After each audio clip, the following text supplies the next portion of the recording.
What's going on, everybody? Welcome to the Lakers Outsiders podcast. We have a very special show for you today.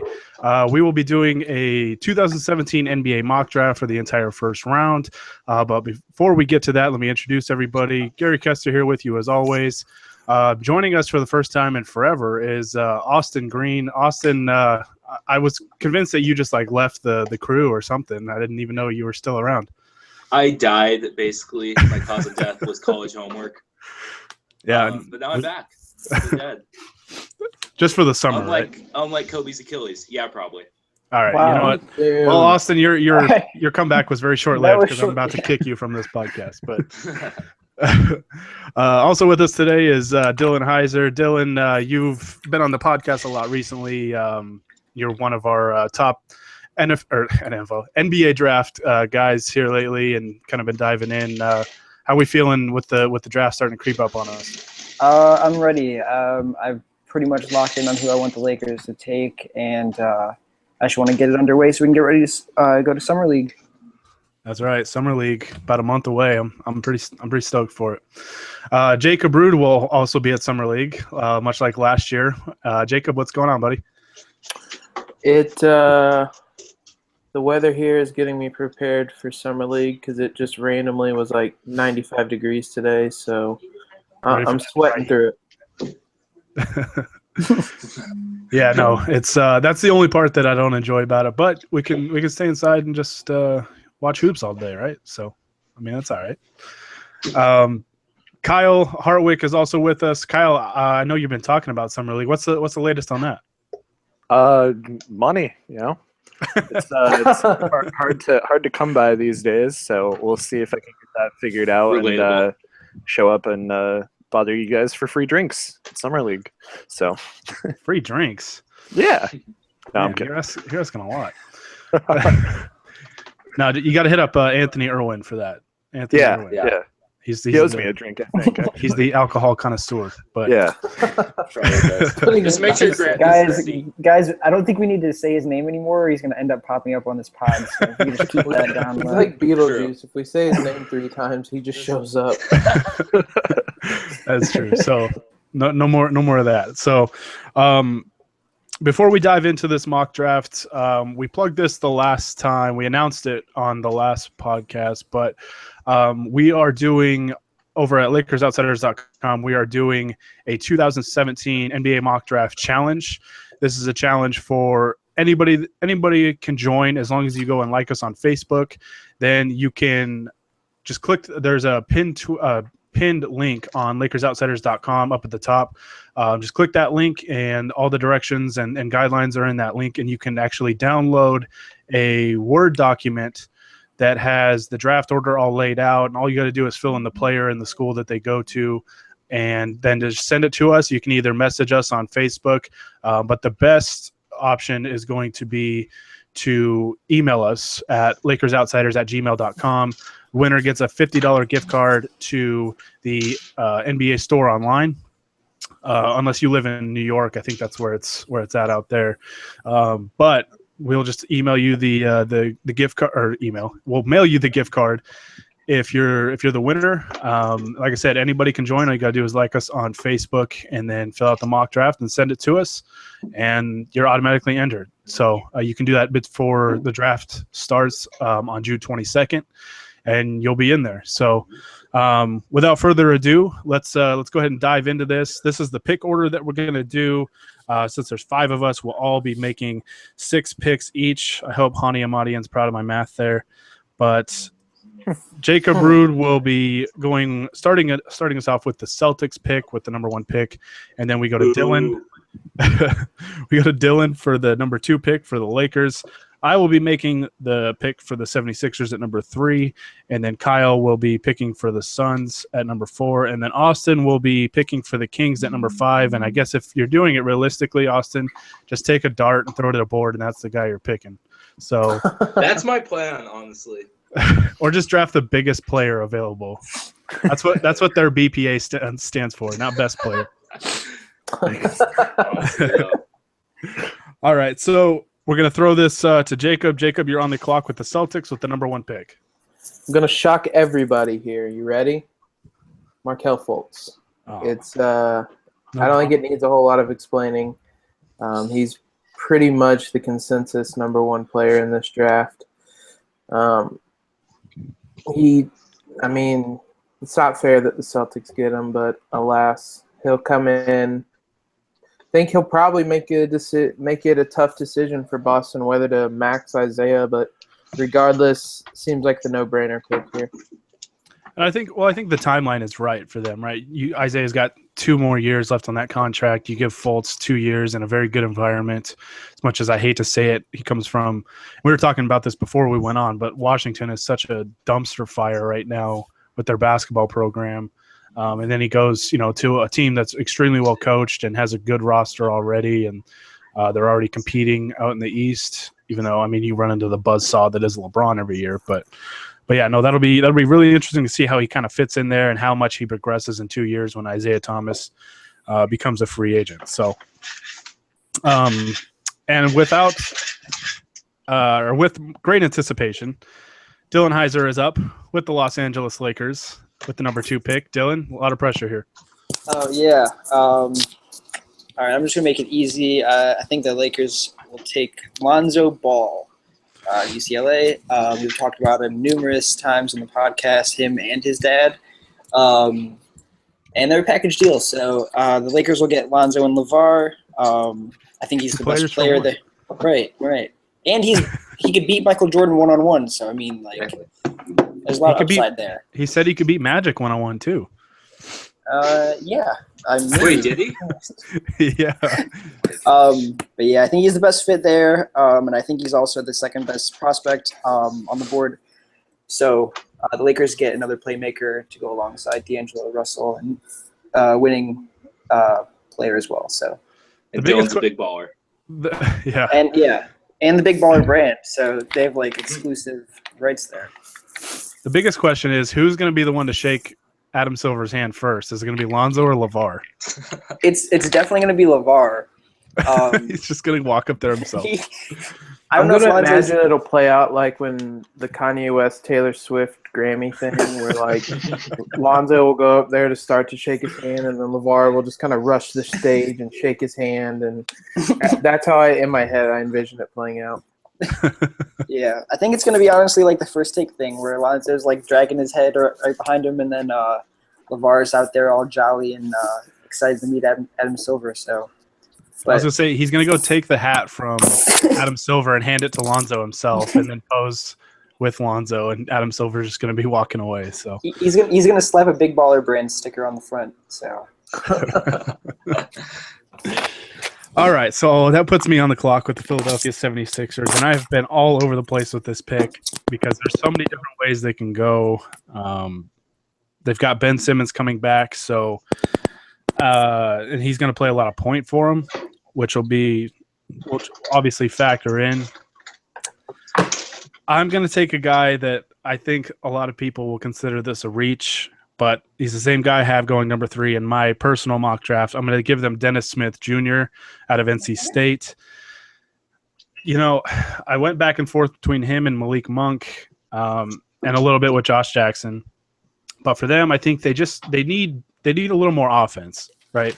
And I don't know if you necessarily get that with Jackson. He's a good playmaker and he's a good athlete and things like that. But, this is a team – that last year they were 25th in three-point shooting percentage-wise in the league.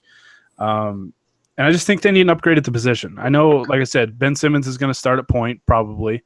But you had T.J. McConnell start 51 games last year. And, he might be a good rotational player, but you're not going far with him starting games for you. So, and they were dead last year in offensive efficiency. So, and I really like Dennis Smith. I think, he was coming off a torn ACL last year as a freshman, playing in the toughest conference in college basketball, and he showed a lot of good things. He's an explosive athlete, and he looked explosive coming off of that injury, which is very promising. I hope his shooting gets a little more consistent. It's a little streaky, but I just like a lot of things that he can do, and I think he's just got a lot of potential. He's got star potential, I think, and I'm a big fan of his. One thing to add on him, a comp that I've seen couple times has been like Kyle Lowry, and watching some of his film, I think that's kind of like a player that he might be able to end up becoming if his shot can get a little more consistent. Mhm. He drives really well to the basket, and that's what really reminded me of him. If he, I mean, ends up getting to that skill level and that shooting level, he's an athletic version, a much more athletic version of Kyle Lowry, and that's a really good NBA player. So, yeah, I mean, the Sixers are really, I think the first two picks are almost a foregone conclusion. There's a little bit of doubt with the Lakers right now on who they might go with, but number 3, I think, is going to be really where the draft starts. But let's throw it to Kyle now, who's on the clock with the Phoenix Suns.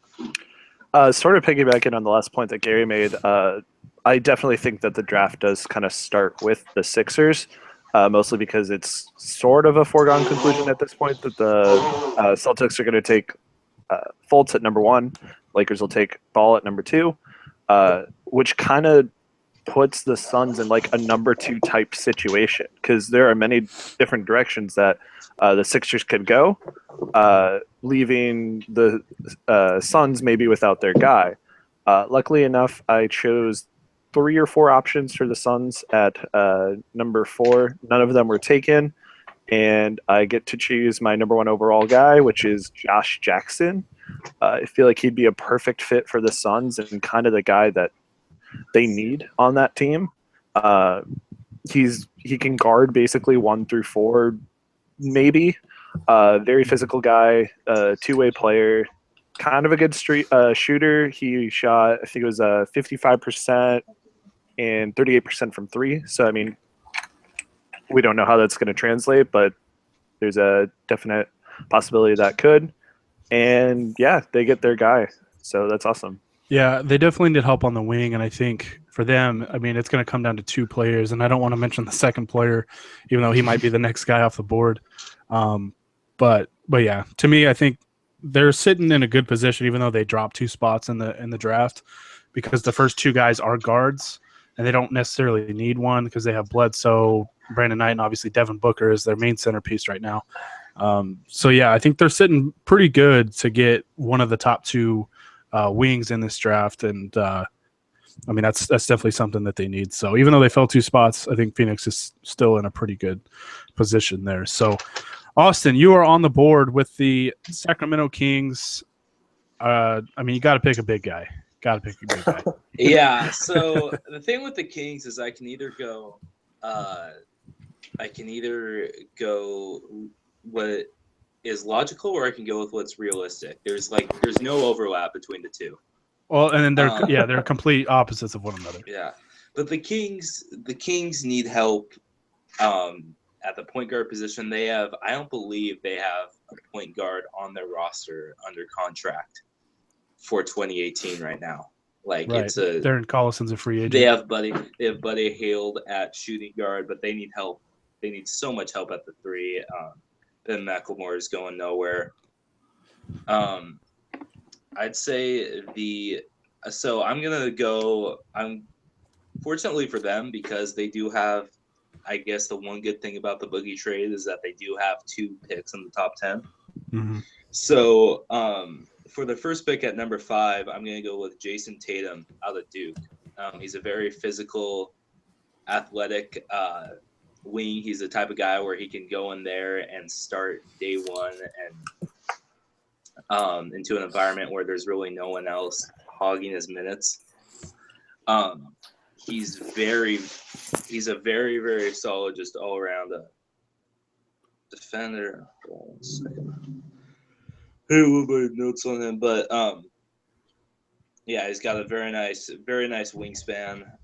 He's also a very good isolation scorer, which I think is good, especially when you've got Buddy spreading the floor with him, and I guess maybe Cauley-Stein.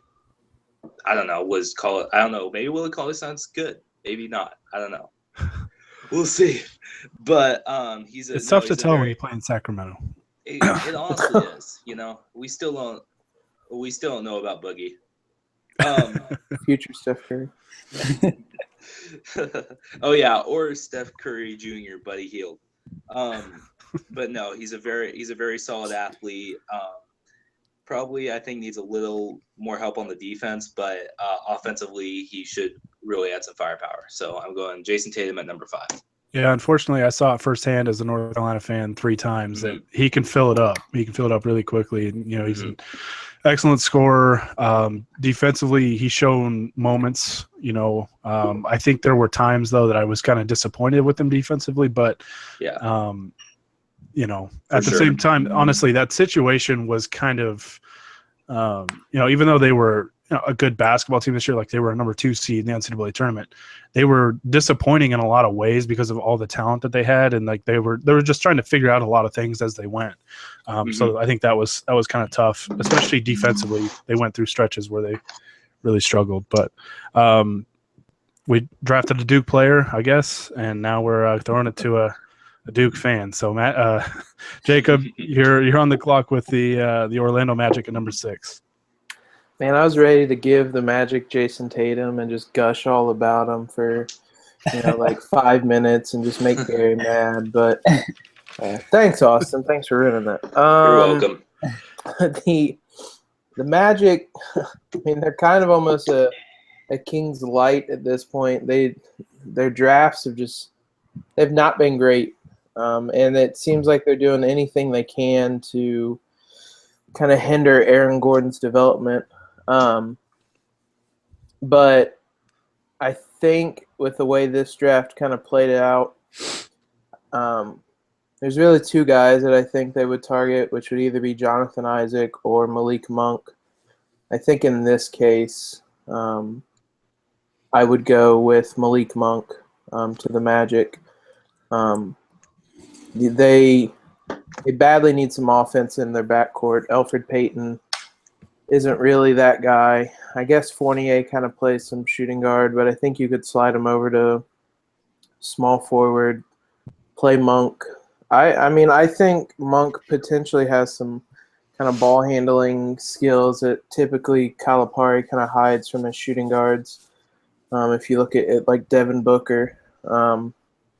So I think it could work there. He gives them some offense, which they really need. I'm not sure if he was on their big whiteboard that was tweeted out, but regardless, Monk feels like the perfect fit for them here at number 6. Yeah, no, I definitely think that they've got to get a 2 or a 3 that can space the floor, because with Peyton out there, yeah, there's just not a lot of shooting unless he plays the Lakers. I remember that one game, all of a sudden he just knew how to hit threes. But the Lakers were really good at that this last year, turning guys into superstars for a night. But no, I agree with you. I think they've got to get somebody that can either play the 2 or the 3, whether you slide Fournier over to small forward or whatever, and you allow Gordon to play the 4. Yeah, then you finally start to get some spacing, especially if you have Vucevic at the 5. Like, you've got 4 legitimate shooters at each position outside of your point guard. So I guess Terrence Ross is still there too, but I mean, yeah, he wasn't crazy good or any. I mean, you could do kind of a small ball lineup and put Gordon at the 5 and Ross and Fournier and Monk and Peyton, but it just I agree. They either need a 2 or a 3 just to kind of give them some wing help. Yeah, no, I definitely agree with you there. So, Dylan, you're back up on the clock with the Minnesota Timberwolves. Who's Tom Thibodeau going to take? Honestly, I didn't think that one of the guys was going to be here at 7 for Minnesota. I'm not sure that he will be. But I'm going to have them take Jonathan Isaac out of Florida State. I think that he has one of the highest upsides, and out of anybody in at least the top 10, maybe the whole draft. He's 6'10", 6'11" in shoes, and he has a 7'1" wingspan. He did a lot as a freshman at Florida State. He has really high defensive potential. He could be a real playmaker there. He does a lot of things really well. He's kind of just a jack of all trades, really. He shot 35% from 3 and 50% from the field.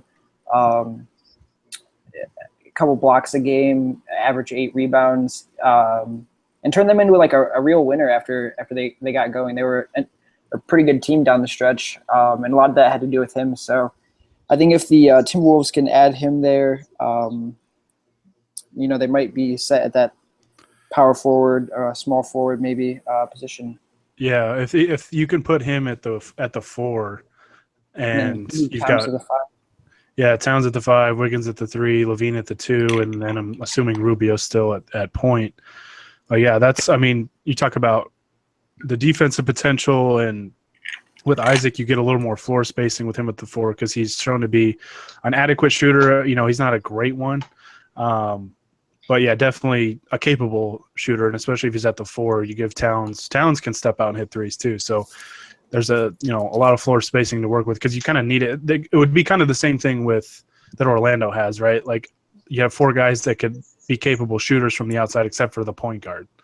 Rubio. Still, just not going to ever be a good shooter, I don't think. Unless he plays the Lakers. Unless he plays the Lakers, or 4 times a year, he's a good shooter. But yeah, no, I completely agree. And Isaac has been the guy I think that is almost been consensus at number 7 if he lasts to go to Minnesota. Like the fit makes a lot of sense. So yeah, no, I definitely agree with you on that pick. So. I'm on the clock with the New York Knicks, so I have to find a point guard that can play in the triangle. I've had this guy. I've had one player circled for this pick for a while, but I didn't count on another point guard falling. Looking at the makeup of their roster, they definitely need a point guard because Derrick Rose is going to be a free agent, and he wants a max contract. I don't think he's going to get it. But he's going to want a lot of money, and I don't know if the Knicks will necessarily pay to keep him around. And I didn't expect this player to fall this far. But for the Knicks, and he's not an ideal triangle point guard at all, but I'm going to take De'Aaron Fox out of Kentucky. I like Fox. He's still got a lot of things that he's got to improve on. Obviously, his shooting. He's got to add strength. He's got a very frail frame right now. And there's a lot of question marks with the Knicks. Who knows what they're doing with Carmelo? I know they want to trade him, but they've been kind of sort of trying to trade him, and that's kind of a messy situation. But I think it makes the most sense to get the point guard because for sure that that's an area of need with Derrick Rose hitting free agency and not much behind him. This is really, to me, this is the best player available pick with De'Aaron Fox. I don't see him falling this far on draft night, but you never know. This is kind of why we do this because anything can happen in the draft. So De'Aaron Fox goes number 8, and that puts Kyle up on the clock at number 9 with the Mavericks. Also, though, real quick, De'Aaron Fox, he gives them a player that they can build around once Kristaps gets traded to the Lakers. So True. We're not going to go into that. We went into that a little bit on the last podcast. We're moving on. We're moving on. Kyle, you've got the Mavericks. Who's going to get 1 year of Dirk and then maybe take over?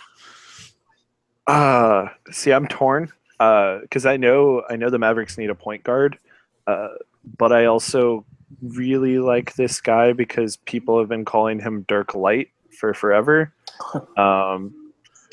Even though I think that's disrespect to Dirk a little bit because I'm not incredibly high on this guy, but. Yeah, I'm actually going to go with my gut here and have the Mavericks take Lauri Markkanen at number 9. He can shoot the ball. He's big. And he has a lot of questions, but I feel like the Mavs are in a position where they can wait a little bit. I don't see them being a playoff team next year or the year after that probably. They need to make some moves. They're in a weird position. But I feel like Markkanen would be a fun project for them to work on, and Markkanen with a year under Dirk would be incredible. So, yeah. Yeah, Dirk can teach a player to be just like him. A guy that can shoot and score and then not play any defense whatsoever. That's what I see out of Markkanen right now. He's an excellent shooter, especially at 7 foot tall. That's a lot of value. Like there's a ton of value in that. I don't really see anything else out of him. I don't think he's a good rebounder. He's not a good passer. He's a below average defender at best. But yeah, no, it makes sense. This pick definitely makes sense. And I think a lot of people have kind of predicted that Markkanen will go here. I have him slipping a little bit. I think I had him going 14th to the Heat, but But yeah, no, I mean, a lot of people are picking this. Anybody else have any general thoughts on Markkanen or the fit with Dallas? Yeah, I've been somebody that's been pretty high on Lowry or whatever. I'm not sure how to pronounce it. Anyways, so high I've that you been can't pronounce his name. right. Yeah, I've been pretty high on him for a while, and I love the fit with Dallas. You know, learning under Dirk would be great for him. And I think that I know that you said that he's not a great passer, but I think that's one of the aspects of his game that I think might be a little underrated.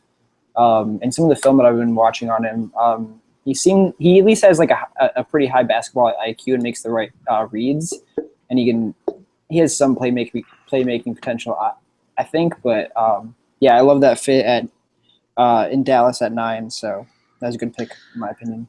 I got a chance to watch Markkanen play when Arizona played a game at in LA this past season. He had and there was definitely, like, you saw the talent. He didn't have a great game, but you saw the talent was there. You saw him hustle. You saw him hustle everywhere. You saw him. Arizona was giving him looks all over the half court, and I think that, he's still he's definitely not the type of guy where he's definitely gonna need a couple years to develop. And I can't imagine a better situation for him to develop into a really dominant stretch 4 than under Dirk himself. Kind of a prototype for that type of player. So I think it would be an awesome fit for him and the Mavericks if that's what ends up happening. And I think that, I know we kind of joke like, oh, he can go to Dallas and learn under Dirk. I think, just kind of an underrated aspect. A lot of the actions that they would kind of want to run with him, they already do with Dirk. So I think, just a small thing like that, the team already knows kind of how to run an offense with a 7-footer that is an outside shooter. So I think, I'm not quite as high on him, but I think this is probably best case scenario for him. To go to Dallas, where there's not going to be a lot of pressure. He's not going to be seen as like the franchise player or anything like that. They already have Yogi Ferrell, so. But yeah, no, and they put him next to a kind of a defensive center. I assume they're going to re-sign Nerlens Noel, so it makes a lot of sense for him to go there. Yeah, definitely. And I think that one more thing. I think he gets to learn under probably the best coach in the top 10 at least out of the coaches for those teams. So I think learning under Rick Carlisle will be a good place to go for him. Oh yeah, no, Carlisle's really, really good. So yeah, that's an underrated thing. Like, it's a good situation to go to. So. All right, so we're gonna throw this to Austin now. Austin's gonna round us out in the top 10. You're back on the clock with the Sacramento Kings. I love how we just made you the GM of the Kings full time. I think I could actually do a better job than Vlade, though. He's basically as qualified as Vlade is. Honestly, it's true. The only difference between me and Vlade is that I wasn't traded for Kobe. You didn't rack up the greatest assists in Lakers history. True. But no, I'm going to go with a pick that Vlade probably won't make given his track record, because this pick actually makes a lot of sense. But we'll be the judge of that. With the 10th pick, the Kings will select Frank. I still struggle how to pronounce his name. Ntilikina. Ntilikina. Oh my God. Gary. He's out of France, and he's kind of, he's a foreign prospect, kind of unproven, but the Kings have tried to rely on Rajon Rondo and Ty Lawson to fill their point guard position each of the past 2 years, so they really need a long-term answer here. I don't believe they have a point guard under contract for next season. I think Lawson and Darren Collison are both free agents.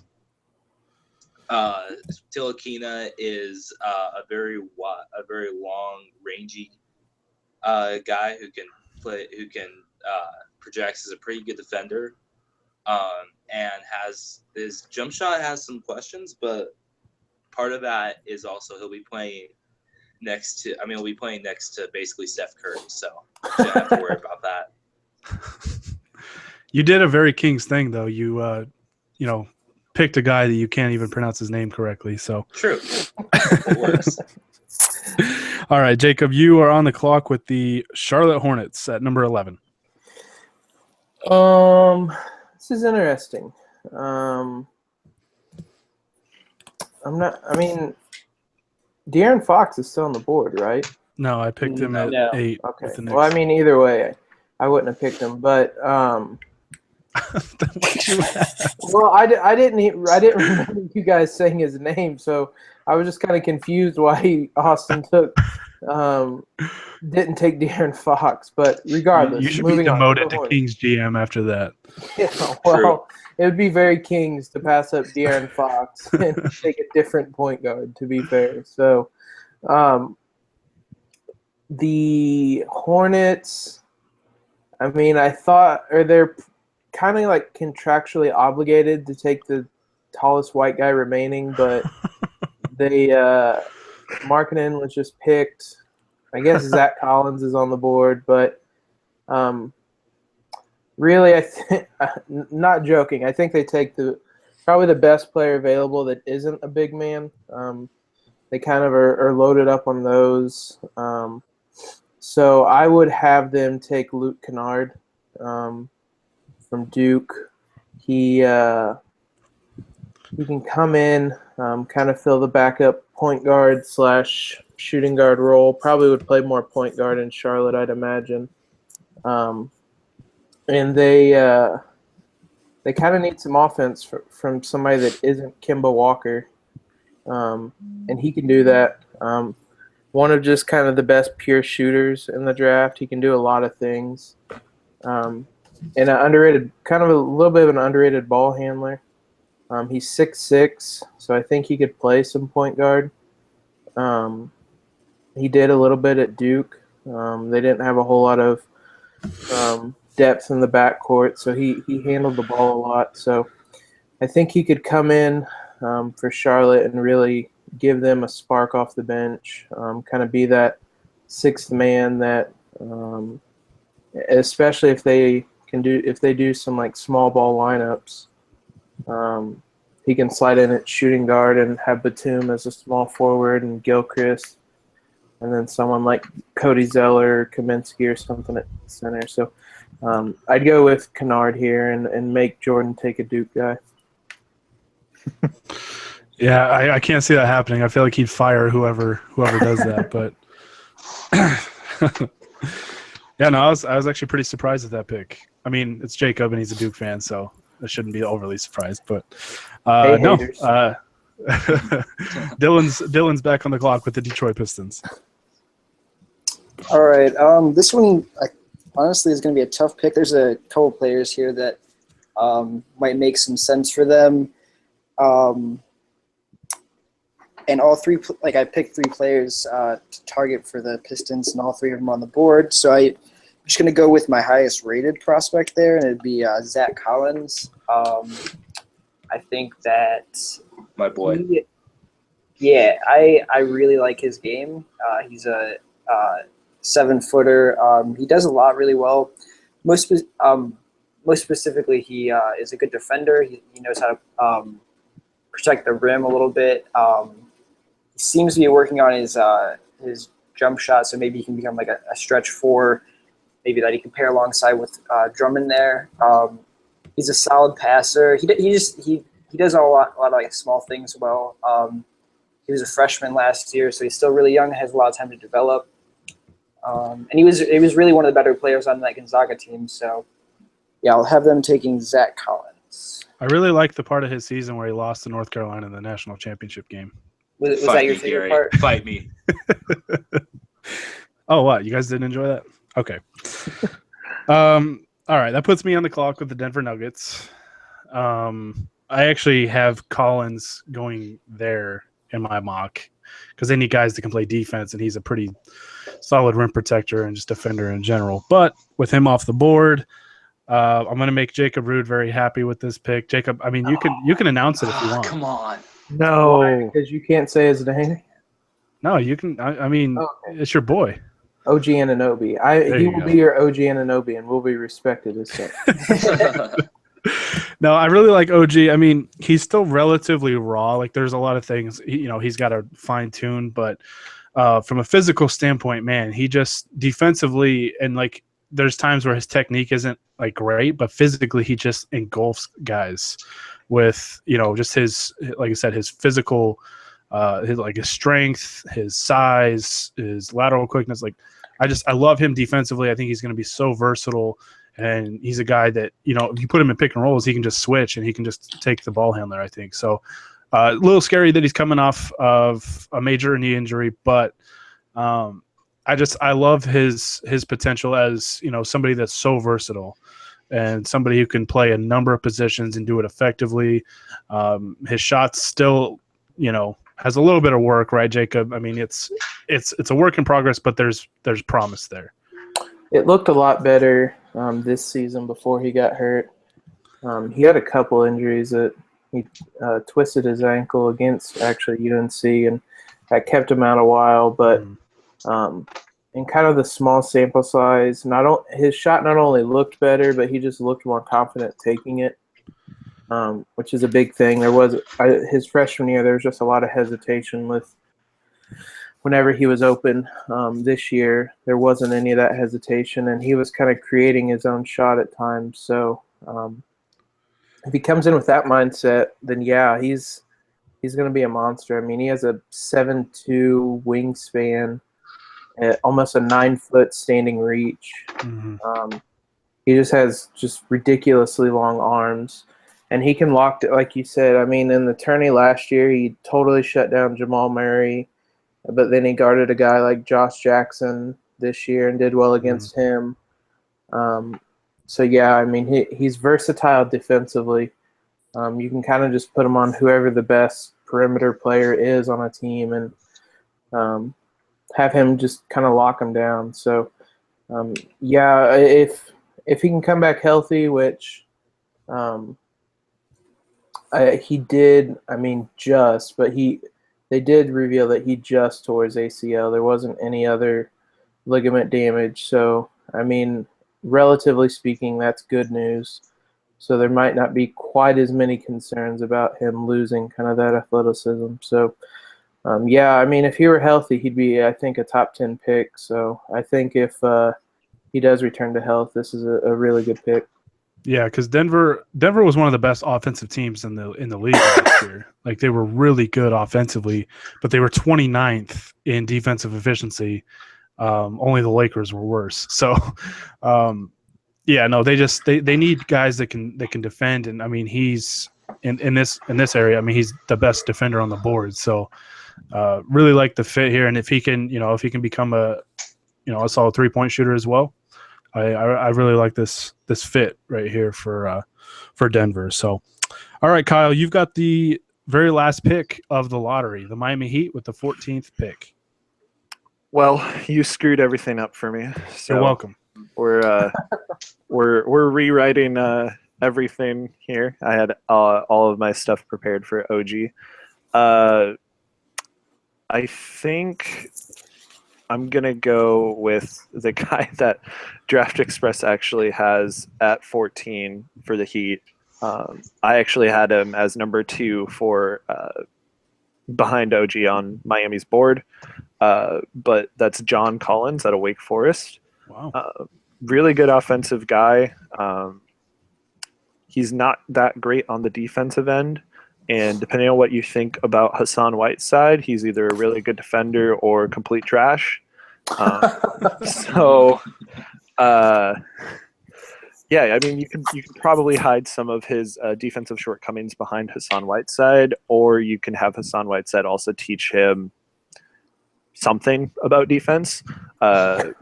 He does have good defensive instincts, though. It just hasn't translated yet. But yeah, John Collins is kind of like one of the more premier offensive big men, maybe even offensive players in college basketball in the last couple of years. So I feel like the Heat could use that help right away, as they were a fringe playoff team this past year, and hopefully lead them past the Bulls, because we all hate the Bulls here. I don't mind the Bulls. Can I kick you from your own podcast? Or No, I can kick you though. So fair. No, Collins is definitely interesting. Now we're getting to the part of the draft that guys are projected anywhere from like 15 to 30, 35. Like after I think the lottery, there's a lot of questions with how the order is going to go. So that's when the draft's going to get fun. But we have our first pick now for a playoff team. Austin's on the clock, and you don't even have to pick for the Kings this time, Austin. You get to pick for the Portland Trailblazers. Yeah, finally, a competent front office. Well, Oh wait. Well, actually, they draft okay. Except for Greg Oden, R.I.P. Whoa. But Hey. That's former Buckeye You mean- Gregor. yeah, it's not like the guy they passed on is on his way to winning Finals MVP this year or anything. Nah, I don't think that guy amounted to anything. No, like Kyle, I also had OG as my plan A for this pick. OG's actually who Draft Express has for the Blazers. And the reason is because the Blazers, as we all know, need defense more than anything, and OG's one of the best defenders in the draft. But since Gary went and reached for him, we're going to go with my plan B, which will also make Gary very happy because the Blazers are going to select Justin Jackson out of UNC. Bring him to the Northwest. I like it. Mm-hmm. Jackson is really, really improved. And Gary, you can probably speak to this more than I can. But he's improved leaps and bounds this past year with his shooting. He's a very good he's really refined kind of his off-ball movements, which will be great playing alongside Damian Lillard. It'll give him another weapon up there. His defense does leave some to be the desire, which doesn't make him the best fit for the Blazers because they need Gary's dead. Okay. Well, anyway, because I thought I could totally pass this off to Gary because he's probably our resident Justin Jackson expert. So, well, actually, I'll talk a little bit about him because I was going to pick him next. True. Yeah, I was going to pick him next anyway, and I saw him a little bit. But, I think an interesting thing with Jackson is that he's going to be a really tall shooting guard. He kind of projects to be a shooting guard, and I believe he's listed at 6'8", with like a 6'11" wingspan or something like that. So he's a guy who probably can play some small forward and maybe even a little bit of kind of some small ball four, maybe down the line. But he's a really good 3-point shooter, even though he went to that other school. But the national championship winner. Yeah. But yeah, he was a triggering solid. Yeah, he was a solid player. It's a good pick, I think, in this range. Yeah, he's just glad that the Lakers won't take him. Same, honestly. Just one more thing before Gary starts drooling over Justin Jackson, telling us how he's the next Kobe. Jackson, I think, will fit in right as I see him more as a 3 in this situation, obviously, with CJ McCollum at the 2. And I think that having someone who's a little less kind of ball dominant could help the Blazers in this run, and also just kind of having another alternative behind or alongside Evan Moneybags Turner would help. Hani Amadian's favorite NBA player. Yep. That's former Buckeye Evan Turner to you. Oh God. Oh my gosh.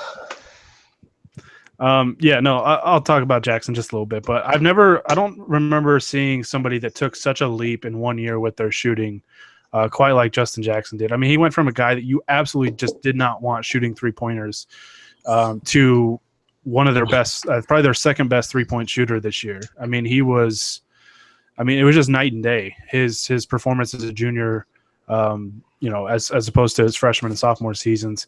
And he was their best offensive player. He was their most consistent offensive player because Barry was kind of battling some injuries. Joel Barry was battling injuries and stuff. And Jackson was huge for them, getting back to the Final Four and winning it all. Because in case you didn't know, North Carolina won the title. But anyways, it was a transformation in 1 year, which I think kind of speaks to his work ethic. But defensively, like you said, Austin, there's still more to be desired there. When he wants to be good defensively, I think he can be because he uses his length pretty well.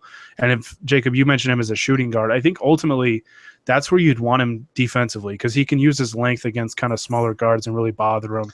In that tournament game, that Elite Eight game, he really bothered Malik Monk, and he kind of took that assignment personally because Malik Monk lit him up the first time that they played. So, Jackson, when he wants to be, can be good defensively. It's just kind of getting him to be consistently in that mindset. But his shooting improved greatly, and I think even though he's an older prospect, coming out as a junior, it speaks to his work ethic, and I think he can continue to improve on his game. So, good pick, Austin. I like it. But all right, Jacob, you're back. Jacob, you're back on the clock with the Chicago Bulls. So be careful because Kyle's watching closely. Well, I was actually going to have them take Justin Jackson, which Kyle probably would have approved of.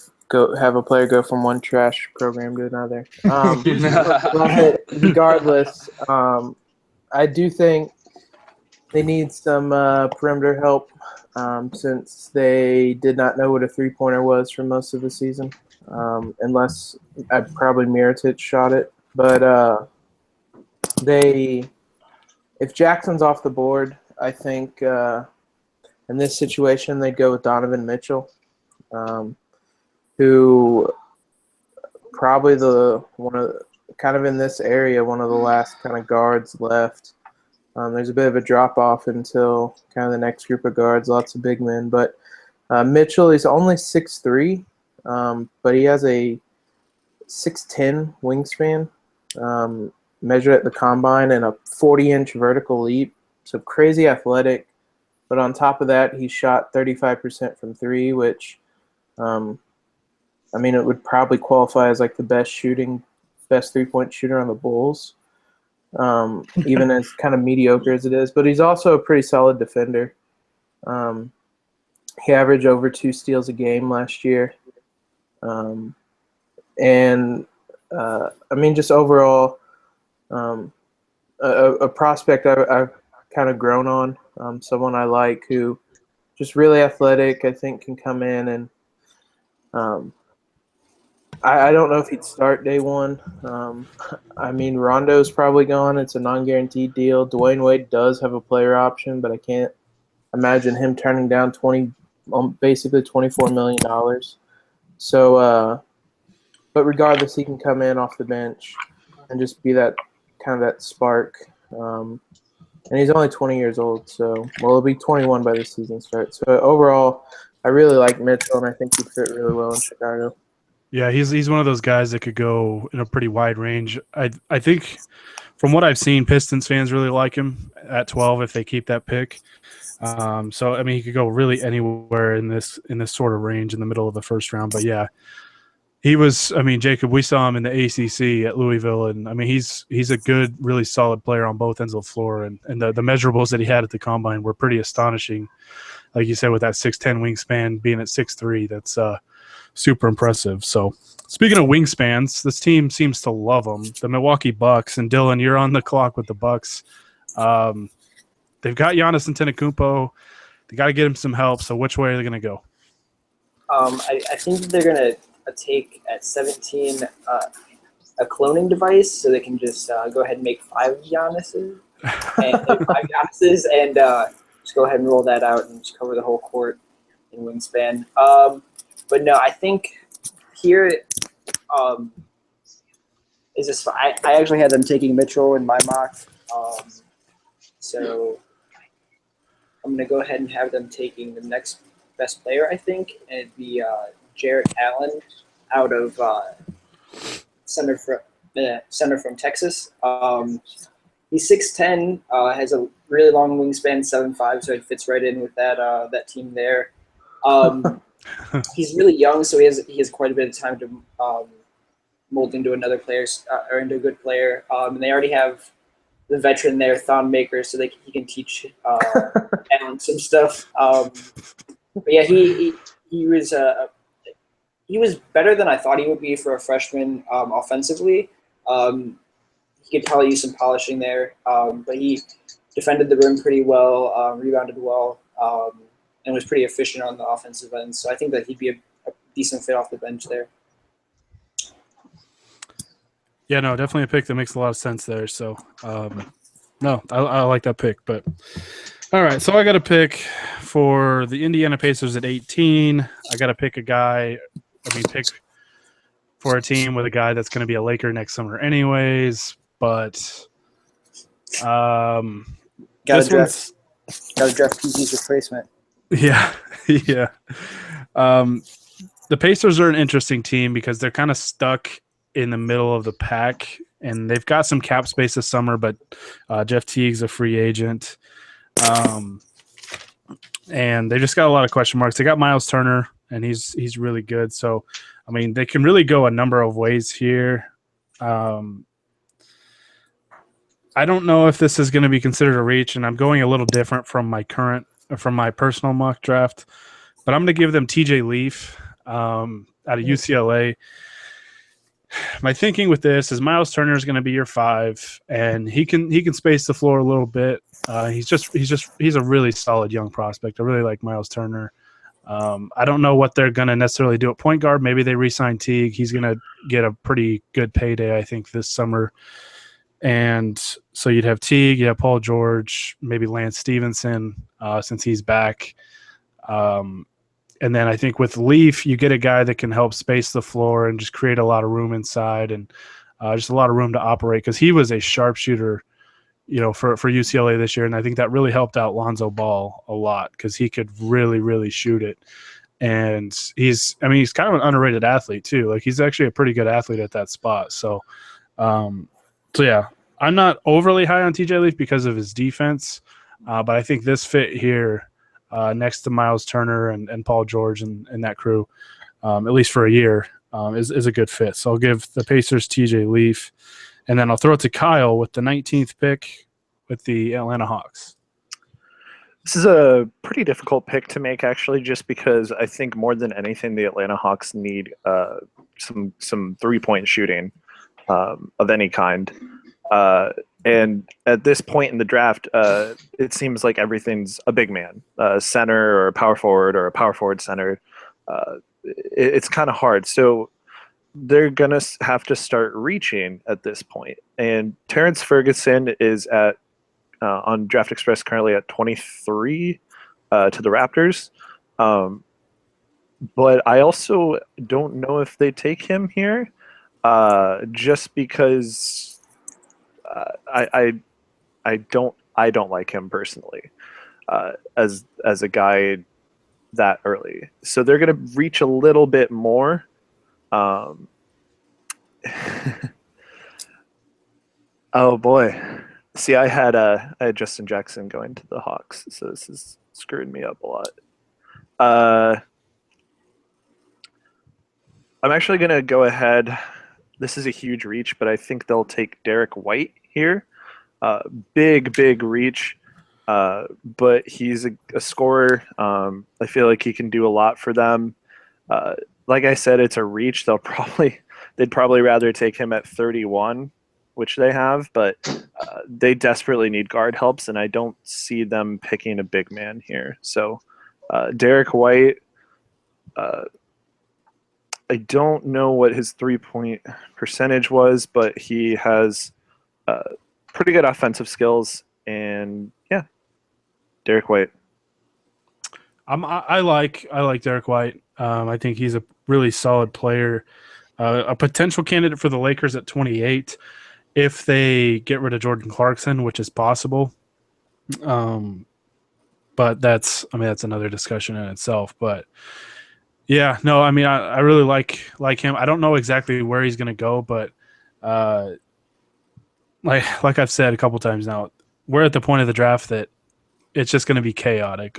So, no, it's an interesting pick though. Interesting pick. I don't know. I think that's probably the highest I've seen him. But if you like a player, then you got to go get him. You can't risk waiting. Like 12 picks or whatever the case is. So, I would have never envisioned Thon McCurr was a top 10 pick last year either. So. Right. I just pulled it up. Derek White, he was really, really efficient at Colorado. He shot 57% from the field and 40% from three. So, super efficient guy, like you said. Yeah. Sorry, I'm a little distracted by somebody who was having fun in the comment section. I'm pretty sure I know who it is, but Austin, you're up with the Blazers at number 20. So you're just I guess you're just the Blazers and the Kings GM. Like you're working Basically. double time. Mm-hmm. Got all the Northwest teams on lock, except for the good ones, and the Sonics. RIP. But for this is also going to be kind of a reach because a lot of the guys projected around here, there's a lot of big men and a lot of guards.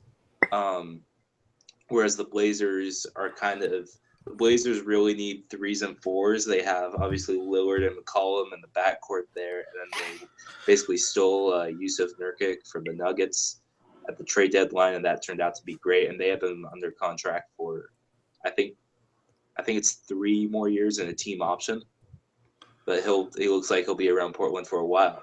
So all that said, I'm gonna pick the guy who's currently mocked actually to the Lakers at number 28 on Draft Express right now.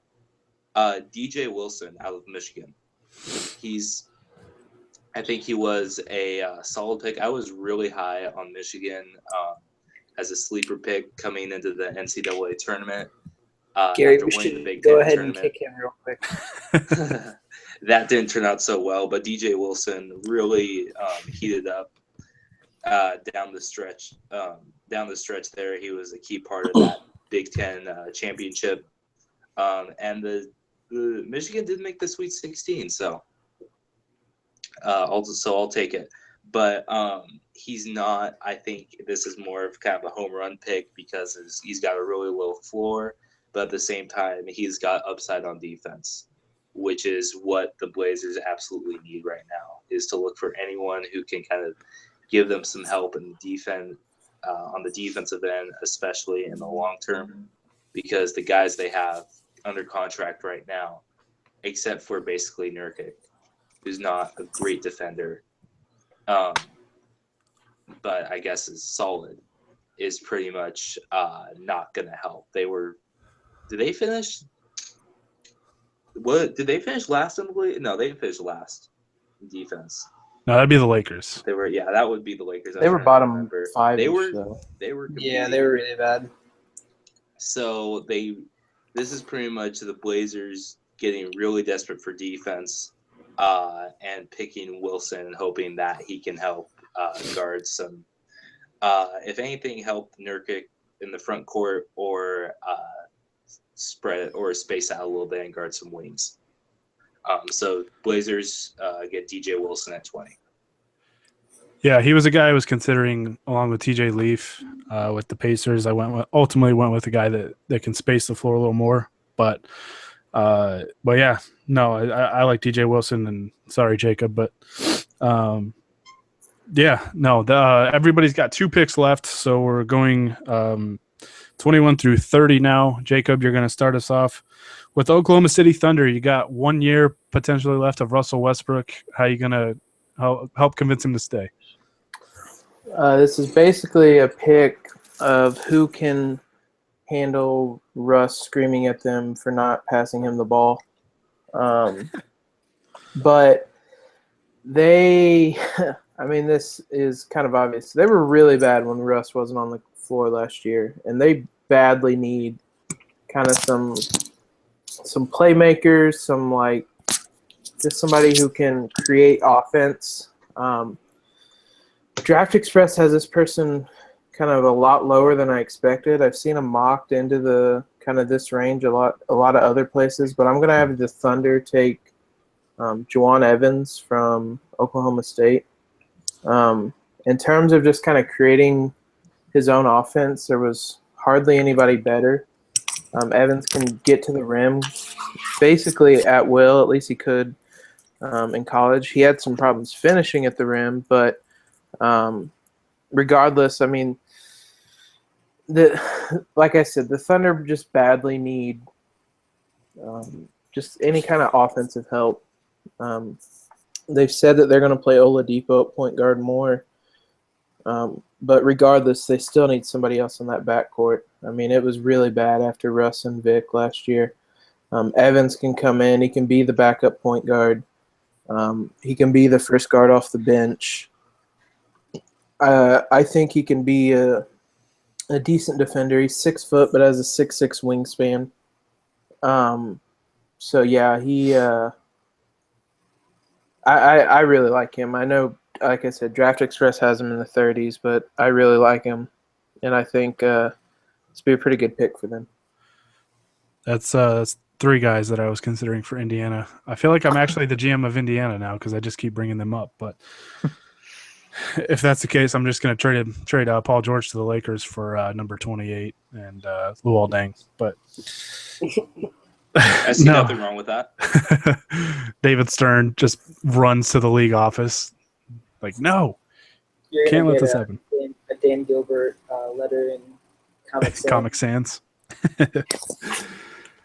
All right, so we're up to number 22. The Brooklyn Nets finally get to pick. Even though they're the worst team in the league, they don't get to pick until number 22. Dylan, you're in charge of their first pick. So who do you got them taking?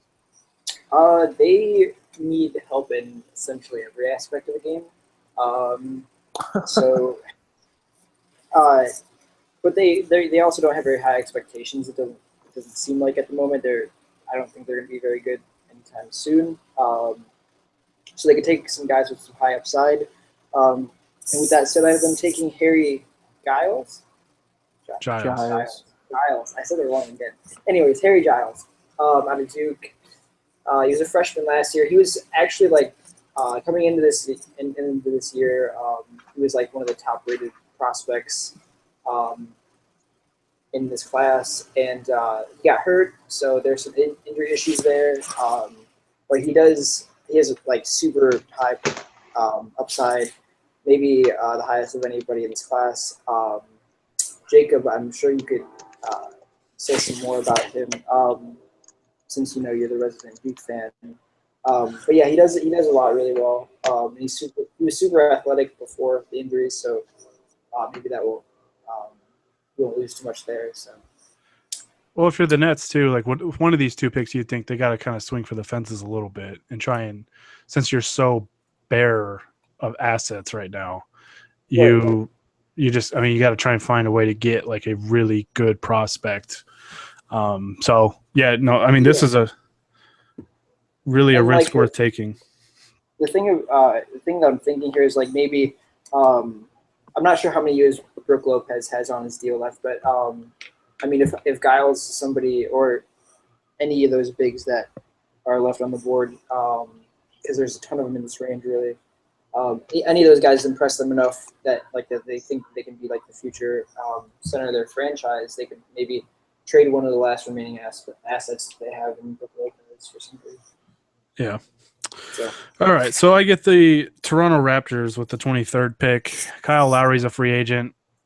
It sounds like he's ready to move on, but you never know what's going to happen there. They do have Corey Joseph as their backup point guard, so that kind of, I mean, he's not Kyle Lowry, but he's a quality player that can kind of step in and fill that role a little bit. For them, I'm going to give them kind of a guy that's a little bit of a tweener, even though they have DeMar Carroll at the 3. I do think they need a 4, and all the 4s that I wanted for them at this pick are off the board now. So I'm going to go with Semi Ojeleye from SMU. Like I said, he's a guy that can probably play the 3 and the 4. He showed, that he's a very capable shooter from range, and if you can play him at the 4, He's very built, for somebody that young. He's, his body looks NBA ready. So, and I think he's probably better suited playing the 4. I don't know if he can consistently guard NBA wings out on the perimeter, but they definitely need help at power forward. I think Semi's a pretty good fit here, and he's a guy that I like. But it's going to depend on the team that he goes to, but I think this is a good spot for him. A team that's already good, team that's probably not going to just blow it up and rebuild even if Lowry leaves. So they're going to still be competitive, and I got Semi Ojeleye to the Raptors at 23, which puts Kyle back on the clock with the Utah Jazz at 24. This is an interesting pick for me just because I'm really kind of high on the Utah Jazz as a team as they are. So I don't think that this pick really moves the needle all that much for them, even though there are a lot of talented guys left on the board. So I'm going to take a guy who's kind of been slipping into our mock, mostly because I didn't take him at 19, which is where he was slotted for Draft Express. But that guy is Justin Patton out of Creighton. Like I said, I don't think the Jazz particularly need anything that Patton puts up, just because they have Rudy Gobert at the center slot. They don't need him, or they don't need Justin Patton, but he's a guy who can come in off the bench in some small minutes, maybe put up some effective numbers on the offensive side. I don't really know what his defensive capability is, but just Justin Patton seems like a guy that, like I said, the Jazz can just kind of take a bit of a gamble with, and then if he works out, that's awesome. If he doesn't, well, it didn't. Like I said, it wasn't that important of a pick for them. So, and they do have the 30th pick too, so they can really, roll the dice. And like you said, he's not going to have pressure to produce right away. Like he'll have time to develop in Utah, and that's what he needs because he's a pretty raw prospect, but there is a lot of upside with him. So, no, definitely makes a lot of sense there, especially since Utah has another pick at number 30. So, all right, Austin, you're on the clock with the Orlando Magic. I think this is the first time you get to pick, not for the Blazers or Kings, right? Yeah, team all the way on the other side of the country, Disney World. There's really not a lot of good options for the Magic here in terms of what they need, is because they've got kind of a crowded front court, and there's not much guard help. There's more big men at this point in the draft. So I'm going to have them drafting and stashing Jonathan Yane, I think. I don't know how to pronounce his last name. I don't speak French. Jan. Jean, yeah, whatever. Again, there's another guy that I've seen mocked to the Lakers before. He does seem, again, like kind of a high upside swing for the fences type pick, which at this point is kind of what the Magic need more than anything, because they're one of the teams that I think most desperately kind of needs to stumble into some star power. I'm not saying Jonathan, however he pronounces his last name. I don't speak French, okay? He's very young, but he's 7'2", and he's one of the top international prospects in the draft. I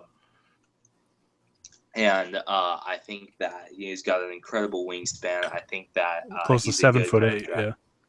Yeah, I think he's a good kind of draft. I think he's just kind of a good home run. Let's take a shot and see if it works out kind of pick for the Magic here. Again, there's not much else they can really do at this slot. Yeah, he's the guy I have slotted to the Lakers in my mock draft at 28. He's a bit of a unicorn physically. He's very slim. I think he's barely 200 pounds at 7'2". It's like Brandon Ingram level. Yeah, but no, I mean, he runs the floor extremely well. He's super mobile for how big he is, and he can shoot it a little bit. He was a 25% three-point shooter, which isn't great, but he's got a nice stroke. And there's a ton of upside there that if you get him the right teacher and guy that coaching staff that can develop, there's a lot of potential for him. So I definitely like that pick. But now we're going to the last pick for each pretend general manager. Jacob's first on the clock with the Portland Trailblazers, their third and final pick of the first round. This one, thought take a little bit of a gamble on. They have a hole. I know they just took DJ Wilson, who can play some at the 4. But I think that they can take a little bit of a gamble on a more of a long-term prospect. This one, I will have them take Isaiah Hartenstein. He's 19, I believe played in Germany last year at the Nike Hoop Summit, I believe late April. Measured at 7'1". He doesn't have a great wingspan, just 7'2", but he's 250 pounds, 9'1" standing reach. He kind of has a reputation as a kind of a floor spacer, although he's not a great shooter. But he's a really solid defender. Just kind of a smooth kind of, I guess, a smooth athlete for his size. He has the tools to kind of be a floor spacer as a 4, which would be something I'd imagine the Blazers would kind of work on him doing. So I think they could, with kind of how the draft's played out, they could take Hartenstein, make him more of kind of a long-term project, and hopefully kind of reap the benefits in a couple of years. Yeah, no, definitely. And with the Blazers, yeah, they can go so many different ways, having 3 picks in the first round, so it gives them a ton of flexibility. So the general manager of the Nets is back on the clock. Dylan Heiser, you have the second and final pick for the Brooklyn Nets in the first round. Yeah, so I had them taking Giles earlier, and I think that they go again for a pretty high upside guy, and they take Terrence Ferguson out of Adelaide, Australia. He didn't go to college for basketball, and he's ended up going pro over there. But he played a pretty big role on their team, which was the Adelaide 36ers, it looks like. And offensively, he's a pretty good shooter. And he's 6'7", and he's pretty athletic. So I think that they could use some shooting when they lost Bogdanovic last year to the Wizards. Mm-hmm. Yeah, so I think that they could use another shooter. And like they have some young guys there, and they're gonna add Giles, so just another high upside guy. Yeah, no, definitely a ton of upside with Ferguson. His thing, if he learns how to, dribble the basketball, because that's like the biggest thing with him. He struggles to create because of a lack of ball handling. But if he can ever, fine tune that, I mean, there's a lot of upside because he's a tremendous athlete. So, yeah. And he has a pretty solid basketball IQ from like the tape that I've watched on him. So he might be able to turn into a decent playmaker, or at least a guy that you can rely on to like make that extra pass or make the right read. So yeah, definitely. So, all right, the moment I'm sure we've all been waiting for. My final pick with the Los Angeles Lakers at number 28.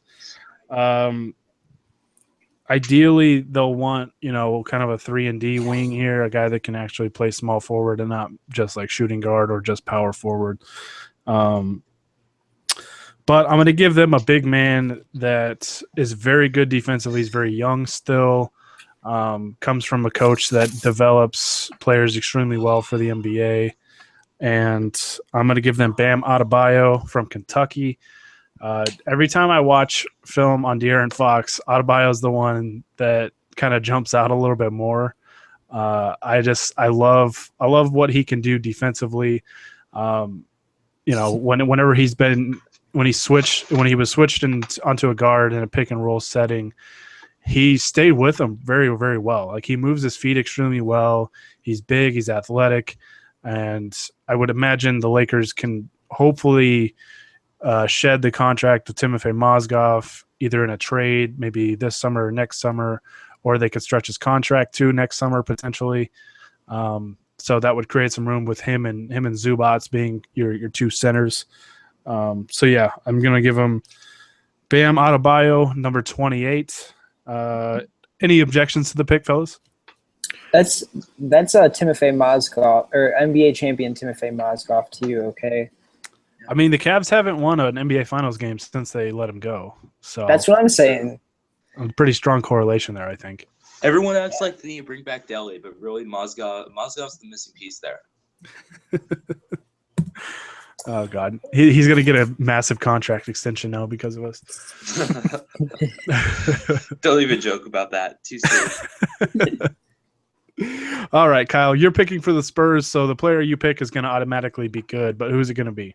So this is an interesting pick because initially I had lined up like all of the international guys that they would just stash away and never worry about, and then come over in a couple of years and they'd be, God or whatever. But we kind of let somebody slip through the draft rankings a lot. And I think a lot of the LA people in our comments section right now are wondering, like, man, when are they going to pick this guy? Yeah. But Ike Anabogu out of UCLA somehow made it all the way to the Spurs at 29, and that would be a very, very dangerous thing for the league because I think he could be a great player if developed right, and the Spurs have proven time and time again that they're fantastic at developing players. So Ike Anabogu would be amazing for them. He wouldn't move the needle right away, but he'd be a guy that in 3 years would be like, man, how did he fall all the way to Spurs at 29? And when they're doing, redrafts of this draft, they put him at like 5 because he's the greatest player. So, yeah, Ike Anabogu to the Spurs. And honestly, I'm shocked I got to say that. I'm not quite as high on Anabogu. I mean, he's somebody you'd be drafting kind of on potential. He didn't really do a whole lot at UCLA. I mean, he has the size of an NBA player. He's 6'10", 7'6" wingspan, 250 pounds. I don't know. I mean, I'm just not quite as high on him. I saw him a couple times. I thought about it. I think one of the Brooklyn picks, it might make sense if they didn't take Giles, maybe even if they do. But this is kind of a long-term play if you draft Anabogu. I'm not, like I said, I'm not crazy about him. I think at 29, it's probably a pretty good value pick, though. Yeah, definitely. He's got the size, the athleticism, and the length.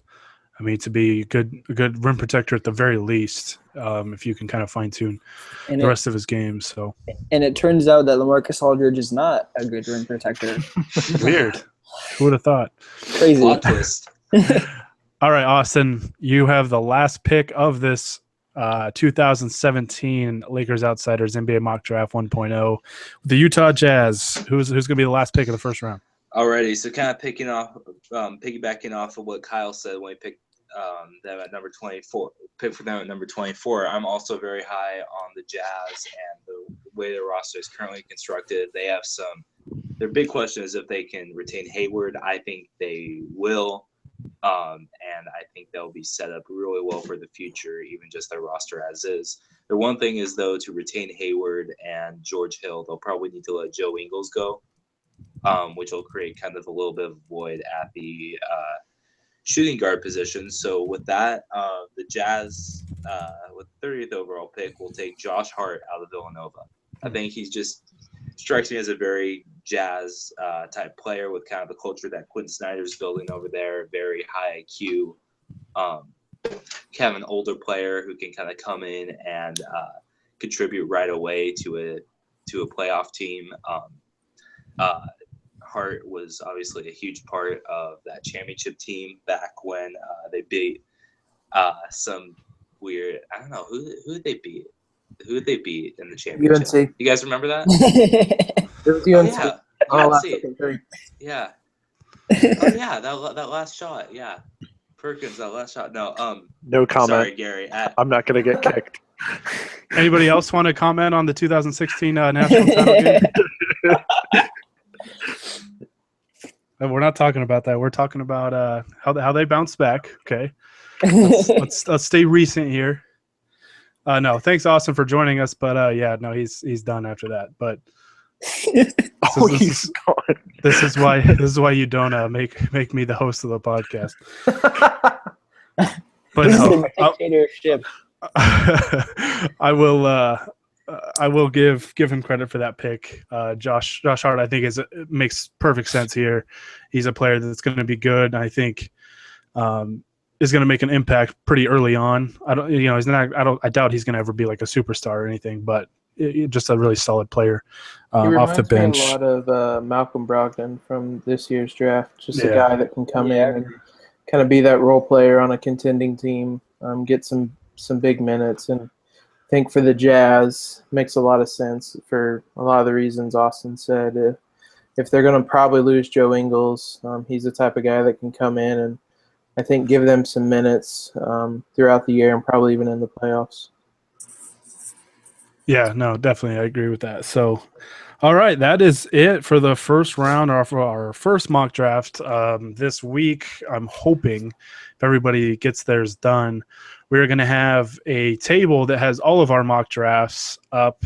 That way you can see, I think it's 6. I want to say it's 6, maybe even 7 mock drafts all in one place.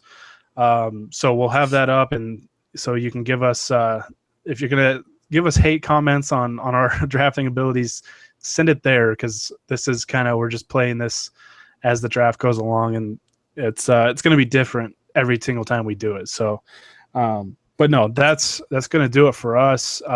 Again, I mentioned this at the beginning of the show, but in case you weren't listening here live on YouTube, we are holding a Lakers Outsiders mock draft challenge.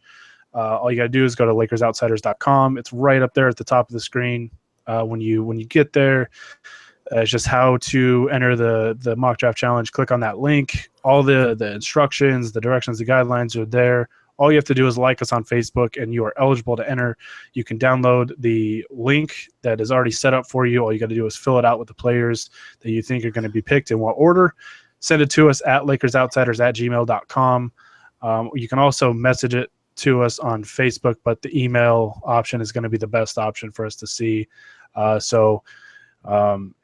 like I mentioned earlier, the winner of the challenge will get a free to them, but it'll be a $50 gift card to the NBA store online. So for everybody that tuned in, I want to thank you for watching and following along. It's went a little longer than I expected, but this was a lot of fun. Dylan, Jacob, Kyle, I want to thank you guys for being fake GMs today. Now we have to just go back to being Twitter GMs, I guess. But Wait, this isn't real? no, this wasn't the draft. This wasn't the draft. Darn. I was really happy.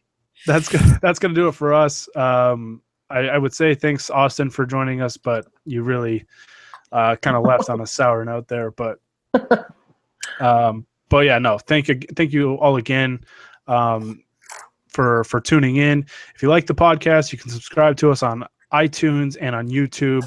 If you like the podcast, give us a review on iTunes. All reviews and feedback, professional feedback, might I add, are greatly appreciated, and that would help us out a lot on iTunes if we get those. So again, thank you 3 for joining us.